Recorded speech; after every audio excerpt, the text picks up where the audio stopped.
আসসালামু আলাইকুম। বাংলা সংবাদে আপনাকে স্বাগতম। আজকের সংবাদের শুরুতেই জানিয়ে দিব, শপথ নিলাম তোদের টুঙ্গিপাড়া গুড়িয়ে দেব, ফ্যাসিবাদের শেষ চিহ্ন মুছে দিব, হুঁশিয়ারি পিনাকি ভট্টাচার্যের।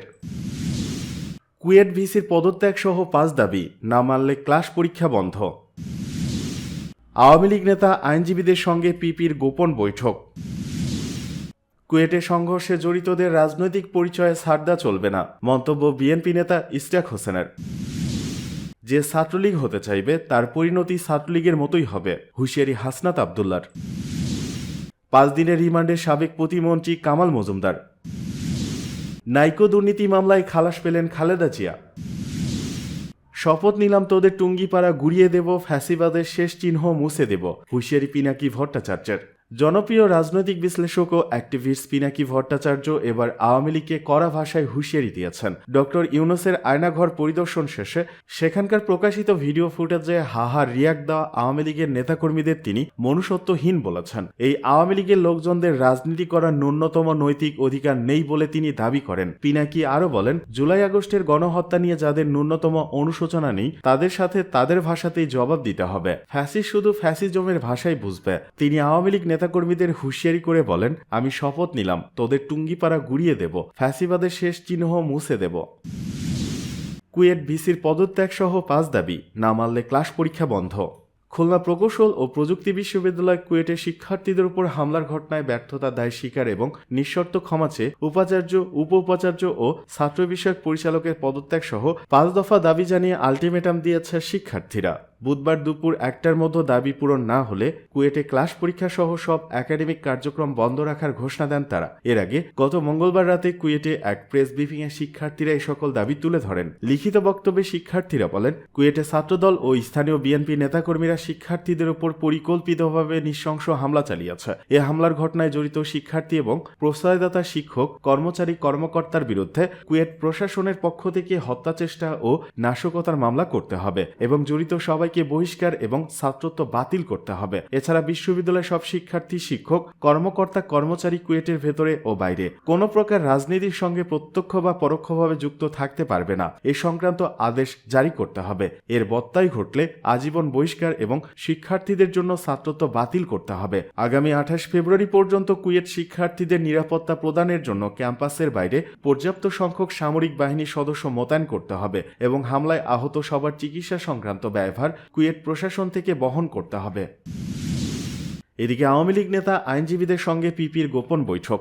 পাবনার জজ কোর্টে নবনিযুক্ত পাবলিক প্রসিকিউটর পিপি ও গণ অধিকার পরিষদের সহসভাপতি অ্যাডভোকেট গোলাম সরোয়ার খান জুয়েলের বিরুদ্ধে আওয়ামী লীগ নেতা এবং আওয়ামী আইনজীবীদের সঙ্গে গোপন বৈঠকের অভিযোগ উঠেছে। বৈঠকের একাধিক ছবি ইতিমধ্যে সামাজিক যোগাযোগ মাধ্যমে ভাইরাল হয়েছে। এ নিয়ে ফ্যাসিবাদ বিরোধী আইনজীবীদের মধ্যে ক্ষোভ বিরাজ করছে। খোঁজ নিয়ে জানা গেছে, পাবনা আইনজীবী সমিতি নির্বাচনকে সামনে রেখে নানা বিতর্কের সৃষ্টি হয়েছে। সেই বিতর্কের মধ্যেই গত সোমবার অ্যাডভোকেট গোলাম সরোয়ার খান জুয়েলের বাসায় গোপন বৈঠকে মিলিত হন আওয়ামী লীগ নেতা ও আইনজীবীরা। এতে আওয়ামী লীগের পক্ষে নেতৃত্ব দেন পাবনা জেলা আওয়ামী লীগের সহসভাপতি অ্যাডভোকেট বেলায়েত আলী বিল্লু ও আইনজীবী সমিতির সাবেক নির্বাহী কার্য পরিষদের সেক্রেটারি অ্যাডভোকেট শহীদুল্লাহ বিশ্বাস হেলাল। বৈঠকে অংশ নেওয়া একাধিক সূত্র জানায়, বৈঠকে সমিতির নির্বাচনের পাশাপাশি বৈষম্য বিরোধী ছাত্র আন্দোলনে আওয়ামী লীগের নেতাকর্মীদের নামে মামলার বিষয় নিয়েও আলোচনা হয়েছে। ক্ষোভ প্রকাশ করে পাবনা আইনজীবী সমিতির সদস্য অ্যাডভোকেট কামাল হোসেন ও মাজিদুল ইসলাম সহ একাধিক আইনজীবী বলেন, এটা আমাদের জন্য হতাশার এবং লজ্জাকর। যেই ফ্যাসিবাদ বিরোধী আন্দোলনে ছাত্র জনতার রক্তের বিনিময়ে পাওয়া স্বাধীনতার পর তিনি পিপি হিসেবে নিয়োগ পেয়েছেন, সেই রক্তের সঙ্গে বেইমানি করে তিনি কিভাবে আওয়ামী লীগের সঙ্গে বৈঠক করলেন? আইনজীবী হিসেবে আমরা লজ্জিত। বৈঠকের বিষয়ে পাবনা জেলা আওয়ামী লীগের সহসভাপতি অ্যাডভোকেট বেলায়েত আলী বিল্লু বলেন, আমাদের পিপি সাহেব ডেকেছিলেন, মত বিনিময় হয়েছে। আমাদের যেসব লোক জেলে রয়েছেন তাদেরকে কিভাবে জামিন করানো যায় সে বিষয়ে কথা হয়েছে, কিন্তু রাজনীতি বা নির্বাচন নিয়ে কোনো কথা হয়নি।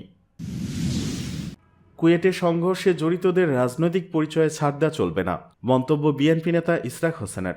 খুলনা প্রকৌশল ও প্রযুক্তি বিশ্ববিদ্যালয় কুয়েটে মঙ্গলবার বিকেলে ছাত্রদলের নেতাকর্মী ও বৈষম্য বিরোধী ছাত্র আন্দোলনের সমর্থকদের মধ্যে সংঘর্ষের ঘটনা ঘটে। এতে উভয় পক্ষের মধ্যে পাল্টাপাল্টি ধাওয়া ও উত্তেজনা সৃষ্টি হয়, যা দেশের রাজনৈতিক অঙ্গনে আলোচনার কেন্দ্রবিন্দুতে পরিণত হয়েছে। এই ঘটনার পরিপ্রেক্ষিতে বিএনপির আন্তর্জাতিক বিষয় কমিটির সদস্য ইঞ্জিনিয়ার ইশতিয়াক হোসেন মঙ্গলবার রাতে সামাজিক যোগাযোগ মাধ্যম ফেসবুকে একটি স্ট্যাটাস দেন। তিনি বলেন, ছবি, ভিডিও ফুটেজ রয়েছে। আইনশৃঙ্খলা বাহিনীকে বলবো তথ্য অনুযায়ী কুয়েটের হামলাকারীদের অবিলম্বে গ্রেপ্তার করতে হবে। অপরাধীদের কোনো রাজনৈতিক পরিচয়ে ছাড় দেওয়া চলবে না। যে ছাত্রলীগ হতে চাইবে তার পরিণতি ছাত্রলীগের মতোই হবে, মন্তব্য হাসনাত আবদুল্লার। বৈষম্য বিরোধী ছাত্র আন্দোলনের আহ্বায়ক হাসনাত আবদুল্লাহ বলেছেন, যে ছাত্রলীগ হয়ে উঠতে চাইবে তার পরিণতি ছাত্রলীগের মতোই হবে। মঙ্গলবার রাতে ঢাকা বিশ্ববিদ্যালয়ে পালিত বিক্ষোভ কর্মসূচিতে কুয়েটে হামলাকারীদের পরিণতি ছাত্রলীগের মতো হবে বলে হুঁশিয়ারি করেন তিনি। হাসনাত বলেন, আবারও হেলমেট বাহিনী, রামদা বাহিনীর আগমন ঘটেছে। যারা ছাত্রলীগের মতো রাজনীতি করবে তাদের পরিণতিও তেমনই হবে। যদি ছাত্রলীগের মতো চলেন তাহলে ছাত্রলীগ গেছে যে পথে, আপনারা যাবেন সে পথে। হাসনাত আরও বলেন, কুয়েটে আপনারা পাওয়ার পলিটিক্সের মহড়া দিয়েছেন, আমরা আর কোনো ক্যাম্পাসে পাওয়ার পলিটিক্স হতে দেব না। বুধবার সারা দেশে সব ক্যাম্পাসে জুলাইয়ের নারকীয় ভিডিও চিত্র ও কুয়েটের ঘটনার চিত্র প্রদর্শিত হবে। এর আগে খুলনা প্রকৌশল প্রযুক্তি বিশ্ববিদ্যালয় কুয়েটে ছাত্র রাজনীতি বন্ধের দাবি নিয়ে উত্তেজনা সৃষ্টি হয়। এ সময় দুই গ্রুপের মধ্যে ধাওয়া পাল্টাধার ঘটনা ঘটে। এতে উভয় পক্ষের 40 জন আহত হয়েছেন। মঙ্গলবার দুপুরে কুয়েট ক্যাম্পাসে এই ঘটনা ঘটে। প্রত্যক্ষদর্শীরা জানায়, দুপুরে শিক্ষার্থীরা ছাত্র রাজনীতি ঠিকানা এই কুয়েটে হবে না, দাবি মোদের একটাই, রাজনীতি মুক্ত ক্যাম্পাস চাই, এই ক্যাম্পাসে হবে না ছাত্র রাজনীতির ঠিকানা সহ বিভিন্ন স্লোগান দিতে দিতে বিশ্ববিদ্যালয়ের ছাত্র হলগুলো প্রদক্ষিণ করে। পরে কেন্দ্রীয় জামে মসজিদের সামনে ছাত্রদের দুই গ্রুপের মধ্যে উত্তেজনা দেখা দেয়। পরে ধাওয়া পাল্টা ধাওয়া কুয়েটের বাহিরেও ছড়িয়ে পড়ে। এদিকে 5 দিনের রিমান্ডে সাবেক প্রতিমন্ত্রী কামাল মজুমদার। বৈষম্য বিরোধী আন্দোলন চলাকালে মিরপুর থানাধীন গোলচত্বর এলাকায় আনোয়ার হোসেন পাটোয়ারি নামে এক ব্যক্তি নিহতের ঘটনায় দায়েরকৃত হত্যা মামলায় সাবেক শিল্প প্রতিমন্ত্রী কামাল আহমেদ মজুমদারকে 5 দিনের রিমান্ডে পাঠিয়েছেন আদালত। বুধবার সকালে এই রিমান্ড আদেশ দেন ঢাকার metropolitan magistrate M A. Azharul Islam. এদিন সকালে কামাল আহমেদ মজুমদারকে আদালতে হাজির করে 5 দিনের রিমান্ড চেয়ে আবেদন করেন মামলার তদন্তকারী কর্মকর্তা। রিমান্ডের পক্ষে শুনানি করেন পাবলিক প্রসিকিউটর ওমর ফারুক ফারুকি। আসামি পক্ষের আইনজীবীরা জানান, তাদের কিছু বলার নেই। শুনানি শেষে ঢাকার metropolitan magistrate M A. Azharul Islam 5 দিনের রিমান্ড মঞ্জুর করেন। জানা যায়, বৈষম্য বিরোধী আন্দোলন চলাকালে 5 আগস্ট মিরপুর গোলচত্বর এলাকায় গুলিতে নিহত হন আনোয়ার হোসেন পাটোয়ারি। এই ঘটনায় তার বাবা আলামিন পাটোয়ারি মিরপুর মডেল থানায় হত্যা মামলা করেন। গত 19 অক্টোবর রাতে রাজধানী গুলশান এলাকা থেকে কামাল আহমেদ মজুমদারকে গ্রেপ্তার করে কাফরুল থানা পুলিশ। পরে তাকে কয়েক দফা রিমান্ডে দেওয়া হয়। নাইকো দুর্নীতি মামলায় খালাস পেলেন খালেদা জিয়া।